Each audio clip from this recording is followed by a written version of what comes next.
মন্দিরা, আজ তোমাকে কিছু কথা না বললেই নয়। তাই আজকে এমন কিছু কথা তোমার সামনে তুলে ধরতে এসেছি যে কথাগুলো তোমার অত্যন্ত পক্ষে শোনাটা দরকার এবং ভিউয়ার্স তোমাদের কিন্তু শোনাটা উচিত। যে কারণে আমি তোমাদের সামনে এমন কিছু কথা তুলে ধরছি যে কথাগুলো তোমরাই বিশ্লেষণ করে বলবে এটা কি ঠিক, একটা মা হিসাবে কি সে সঠিক শিক্ষা দিচ্ছে সন্তানকে, সেই বিষয় নিয়ে আজকে আমরা চলে এসেছি। মন্দিরা কি তার সন্তানকে সঠিক শিক্ষা দিচ্ছে, সেটা কি তোমাদের এই কোশ্চেনটা কি তোমাদের মনে আসেনি? কখনো কখনো তো সবার মনেই আসাটা উচিত যে সন্তান হিসাবে আমরা দেখতে পাচ্ছি মন্দিরা কিন্তু তার সন্তানকে অর্থাৎ মেয়েকে কিন্তু একদমই ভালো শিক্ষা দীক্ষা দিচ্ছে না।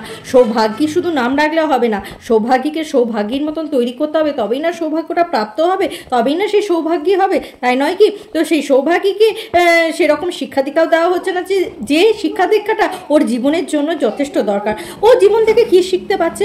ওর মা বাবার বেলাল্লাপনা, ওর মা বাবা একটা টাইমিং নেই, একটা জীবনযাপন করার একটা টাইমিং নেই। ওর মা বাবা যখন তখন মানে মন্দিরা আর সোমনাথ আর কি যখন তখন চান করে, যখন তখন খাওয়া দাওয়া করে, যখন তখন মানে একটা অসামাজিক জীবনযাপন করে, রাত্রি জাগে, এরকম করে। এগুলো কি একটা সুস্থ পরিবেশে সুস্থ মানসিকতার পরিচয়? কখনোই কিন্তু একটা সুস্থ মানসিকতার পরিচয় দেয় না। তা সত্ত্বেও সে কিন্তু নিজেকে সোশ্যাল ইনফ্লুয়েন্সার বলে কিন্তু নিজেকে আর কি তোমাদের সকলের সামনে কিন্তু প্রুভ করে, আমি সোশ্যাল ইনফ্লুয়েন্সার। তো একটা কথা বলি মন্দিরা, আমরা কিন্তু এখনো অবধি তোমাকে দেখিনি তোমার মেয়েকে নিয়ে পড়তে বসানো। হ্যাঁ, তুমি যখন ওই মারিয়াদের বাড়িতে গেছিলে 2 দিন পড়তে বসেছিলে, তারপরে খুব মানে কি বলবো বিরক্তিকর ব্যাপারে এসে গেছিলো, সেই জন্য তুমি মারিয়াকে দিয়ে পড়াতে, কিন্তু তুমি নিজে কিন্তু পড়তে বসাতে না। আর এই বাড়িতেও দেখো তোমার কাজ থাকুক বা না থাকুক, তোমাকে কিন্তু কোনো দিন দেখিনি যে মেয়েকে নিয়ে পড়তে বসানো, মেয়েকে টিচারের ওপর ভরসা করলেই হবে, তাহলে তো মানুষের 5-10টা টিচার রেখে দিলেই পারতো, কিন্তু টিচারের উপরে ভরসা করলে কিচ্ছু হয় না। টিচার অ্যাজ এ সাপোর্টার হয়, কিন্তু সে মেন ভিত হতে পারে না, কোনো দিনই হতে পারে না, কারণ কোনো টিচারের পক্ষেই কিন্তু মানে সম্ভব নয় তাকে 24 আওয়ার্স সেই বাচ্চাটার পিছনে থাকা। টিচাররা কি করবে?